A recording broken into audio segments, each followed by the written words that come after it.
तो आप सब थोड़ा सा अपने बारे में आप बताना चाहोगे, लाइक स्ट्रगल आपके बारे में, कि आपको कितना टाइम लगा था यूट्यूब पे ग्रो करने में, ऐसा कुछ? तो YouTube चैनल ग्रो करने के लिए मुझे लगता है कंटिन्यूस लर्निंग के साथ बहुत इंपॉर्टेंट है consistency. If your customer likes it, you please repeat it, that's the rule. Journey शुरुआत में हमेशा स्ट्रगल रहती है। जब मैं शुरू में चैनल शुरू किया ना, मेरे ऑफिस में कुणाल वर्मा होते थे, तो मैं उनको बोला आज देखो 4 लोगों ने वीडियो देखा, तो बोला सर आप ही ने 4 बार देखा था। एक क्लियर चैनल की आइडेंटिटी बनाइए, चैनल को मिक्स मत करिए। बहुत सारे ऐसे भी गांव से अभी भी बिलोंग करते हैं बहुत सारे, जो कि यूट्यूब करना चाहते हैं, अपना पैशन को फॉलो करना चाहते हैं, लेकिन उनके पेरेंट्स सपोर्ट नहीं करते। अभी भी बोलता है कि वीडियो बनाने से क्या होगा, इससे क्या रखा हुआ है, इसमें आप क्या कहना चाहोगे? मेरे को बचपन में किसी ने बता दिया था घोड़े को देख लो, उससे सीख लो, वो इधर से इधर तक कवर्ड रखता है। अब कवर्ड रखता है तो मैं अपनी ज़िंदगी ऐसे ही बना ली जिस तरह घोड़े की ज़िंदगी चल रही होती है, इधर से कवर्ड, ना इधर देखना ना इधर देखना। वो क्लैरिटी पे काम करो आप, आपको दिक्कत आएगी नहीं।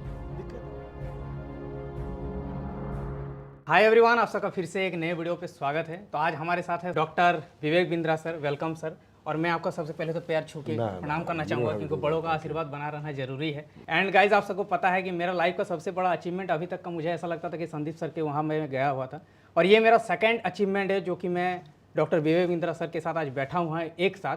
और मेरे लिए बहुत बड़ी एक सौभाग्य वाली बात है। और सर मैं आपको बताना चाहूँगा, मेरा तबीयत खराब हो गया था आने से पहले, फिर मैंने मेडिसिन ले करके मैं यहाँ आया, क्योंकि मैंने सोचा ये बहुत बड़ा अपॉर्चुनिटी है, इसको छोड़ना नहीं चाहिए। एक्नॉलेज मनोज का एफर्ट गाइस। Thank you. तो सबसे पहले अभी ठीक सर, हो आप? अभी सर बिल्कुल ठीक हूँ। ठीक है। थोड़ा सा सर मैं अपने बारे में थोड़ा सा मैं बता देता हूँ। मेरा कंटेंट पूरा रहता है यूट्यूब रिलेटेड ट्यूटोरियल्स, जिससे मैं सिखाता हूँ लोगों को कि यूट्यूब पे आप कैसे ग्रो कर सकते हैं। तो ये कंटेंट मैंने इसीलिए फाइंड किया था कि मैं भी एक गाँव से बिलोंग करता हूँ, धनबाद में मैं एक गाँव में रहता हूँ। तो मैं जब ग्रो किया ना यूट्यूब पे, तो 40-50 हज़ार सब्सक्राइबर करने में मुझे, मेरा मतलब का हालत ख़राब हो गया। 2-2.5 साल लग गए, क्योंकि एक एक चीज़ के बारे में सीखना पड़ा खुद से ही, क्योंकि वहाँ पर अगल बगल कोई और क्रिएटर नहीं था उस टाइम। 2016 में मैंने यूट्यूब स्टार्ट किया था। तब मुझे लगा कि मुझे इतना जब तकलीफ हुआ, क्योंकि थंबनेल को थंबनेल बोलते हैं, ये वर्ड किसी को नहीं पता और मुझे भी नहीं पता। तो मैं यूट्यूब पे सर्च करूँ कि पोस्टर कैसे बनाते हैं यूट्यूब का, क्योंकि एकदम जीरो नॉलेज था। तब मुझे लगा कि लोगों को भी काफ़ी प्रॉब्लम होता होगा जो गांव से बिलोंग करते हैं, क्योंकि सर उन लोगों का इंग्लिश भी थोड़ा वीक रहता है गांव में, क्योंकि सरकारी स्कूल से पढ़ाई होता है उन लोगों का। तो मेरा भी इसी तरह का वीक था। तो मैंने इसीलिए एक कंटेंट फाइंड किया, यही ट्रैक चूज़ कर लिया कि मैं यूट्यूब रिलेटेड बिगिनर्स लोगों को, गाँव के जितने भी रूरल एरिया से बिलोंग करते हैं उन लोगों को यूट्यूबर बनाऊंगा। तो एक तरह से मेरा समाज सेवी वाला काम ये यूट्यूब पर चल रहा है। तो आज का जो पूरा पॉडकास्ट है ना सर, जितने भी क्वेश्चन है सारे यूट्यूब से ही रिलेटेड है, ताकि लोगों को मोटिवेशन मिले। तो आप सब थोड़ा सा अपने बारे में आप बताना चाहोगे, लाइक स्ट्रगल आपके बारे में, कि आपको कितना टाइम लगा था यूट्यूब पे ग्रो करने में, ऐसा कुछ? देखिए शुरू में यूट्यूब पे बहुत ग्रो करता है, पर बाद में आपका स्नोबॉल इफेक्ट आता है। स्नोबॉल इफेक्ट का मतलब क्या है?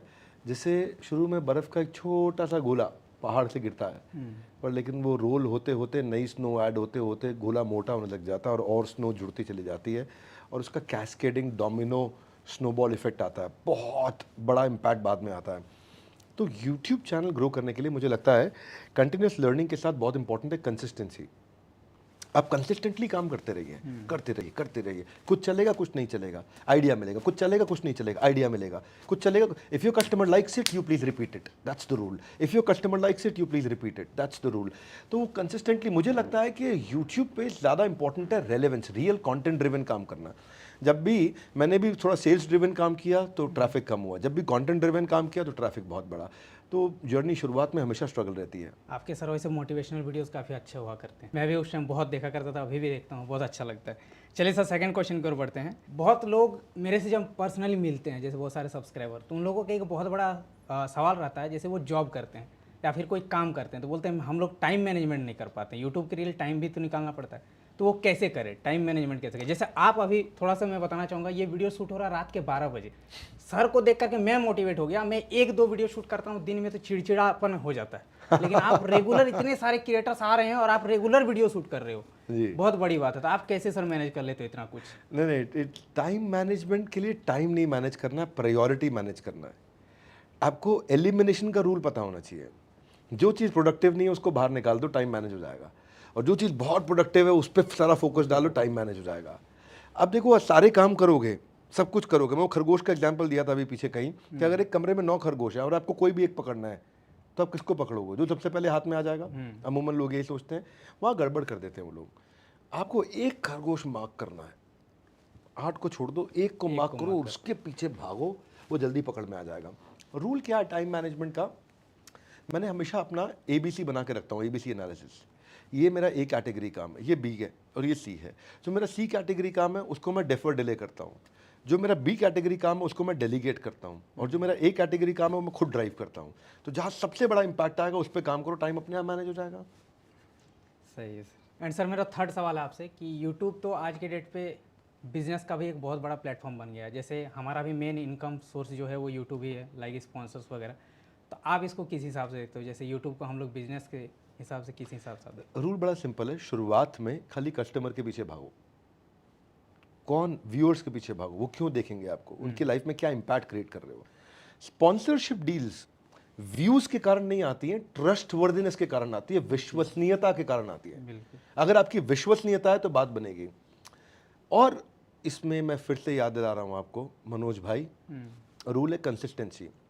जब मैं शुरू में चैनल शुरू किया ना, मेरे ऑफिस में कुणाल वर्मा होते थे, तो मैं उनको बोला आज देखो 4 लोगों ने वीडियो देखा, तो बोला सर आप ही ने 4 बार देखा था कोई नहीं देख रहा आपका वीडियो, किन चक्करों में पड़ गए आप, कोई नहीं देखेगा। पर किसी दिन एक चीज बहुत चल जाएगी। तो मेरा एक वीडियो हुआ करता अरुणिमा सिन्हा पे, जहाँ हाथी के छोटे बच्चे का उदाहरण दिया था मैंने, क्या हाथी के छोटे बच्चे को चेन से बांध दो, धीरे धीरे धीरे धीरे धीरे उसको लगता है कि अब ये चेन टूटेगी नहीं, मुझे तोड़ नहीं पाता, उसका मेंटल ब्लॉकेज हुआ। वो वीडियो हो गया वायरल, उन दिनों व्हाट्सएप नया चला था, मैंने भी देखा था सर वो वीडियो जी।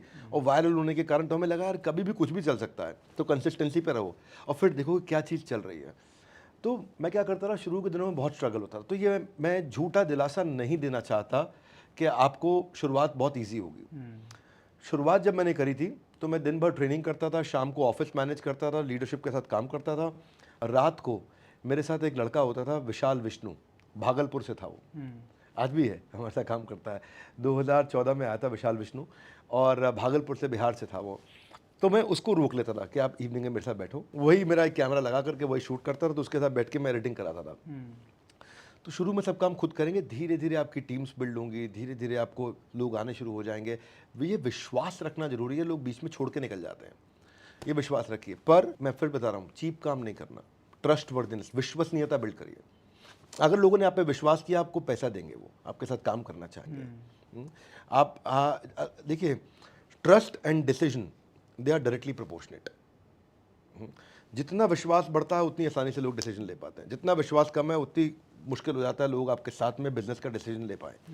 तो लॉन्ग टर्म में ये आपने ब्रांड डील्स पे क्वेश्चन किया था, तो मैं कल्मिनेट कर देता हूँ उसको कि ब्रांड डील्स पे शुरू में चिंता मत करिए, शुरू में कस्टमर पे चिंता करिए। खूब ब्रांड डील्स आएंगे आपके पास में, कोई नहीं रोकने वाला। ब्रांड्स को चाहिए वो लोग, लेकिन ब्रांड उन्हीं के पास जाना चाहते हैं जिसकी ऑडियंस का कल्ट हो। एक क्लियर चैनल की आइडेंटिटी बनाइए, चैनल को मिक्स मत करिए। वैसे आप ये सब चीज़ें सिखाते होंगे, जैसे आपने एक आइडेंटिटी पकड़ रखी है, बिल्कुल एक निश होना चाहिए। तो एक नीश, एक आइडेंटिटी बनाइए अपनी, उस आइडेंटिटी पे संबंधित सारी प्रॉब्लम सॉल्व करिए, तो एक कल्ट बन जाएगा आपका, एक बड़ा बढ़िया सुंदर सा आपका एक कम्युनिटी तैयार हो जाएगा। फिर वो कम्युनिटी आपका साथ देगी और उस कम्युनिटी से संबंधित सारे ब्रांड डील्स आपके पास अपने आप आ जाएंगे। बिल्कुल सर, ब्रांड भी तो ऐसे मतलब ऑडियंस जिस हिसाब से आपका बना हुआ उसी हिसाब से ब्रांड्स भी आते हैं जी। एक लास्ट क्वेश्चन है सर, जैसे कि बहुत सारे ऐसे भी गांव से भी बिलोंग करते हैं बहुत सारे, जो कि यूट्यूब करना चाहते हैं, अपना पैशन को फॉलो करना चाहते हैं, लेकिन उनके पेरेंट्स सपोर्ट नहीं करते। अभी भी बोलता है कि वीडियो बनाने से क्या होगा, इससे क्या रखा हुआ है, तो इसमें आप क्या कहना चाहोगे? कुछ नहीं, आपको करने की इच्छा, आपको अच्छा लग रहा है, आप कर सकते हैं, आपके पास वो स्किल सेट है, वो नॉलेज है, आप करिए। हर चीज़ के लिए पेरेंट्स सुपर स्पेशलिस्ट नहीं होते हैं।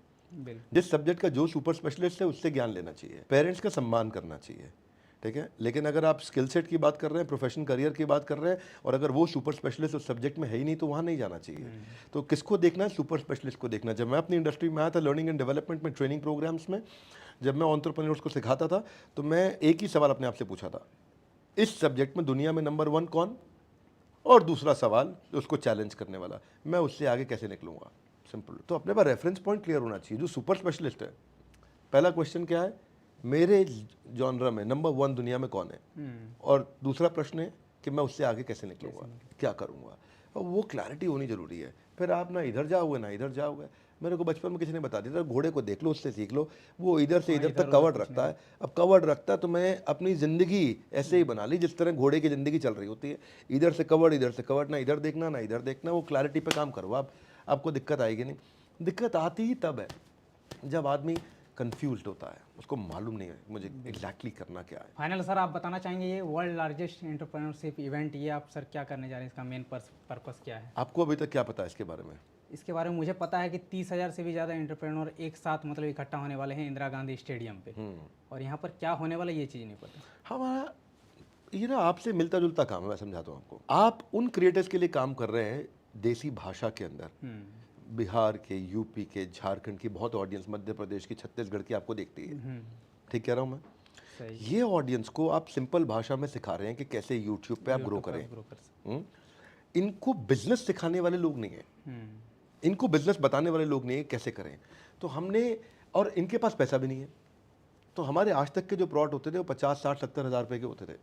ये हमारा पहला प्रोडक्ट है जो 5,000 रुपये से हमने शुरू किया है, जिसको हमने, ये हमारा पहला प्रोडक्ट है, मोस्ट अफोर्डेबल एवर। और 2 दिन में 2 जन्म की लर्निंग्स दे रहे हैं, manual, strategies, framework, sheets, exercises, questionnaires, role plays, videos, gamification, music concert, exhibition. मतलब वो एक संसार है, एक महाकुंभ है।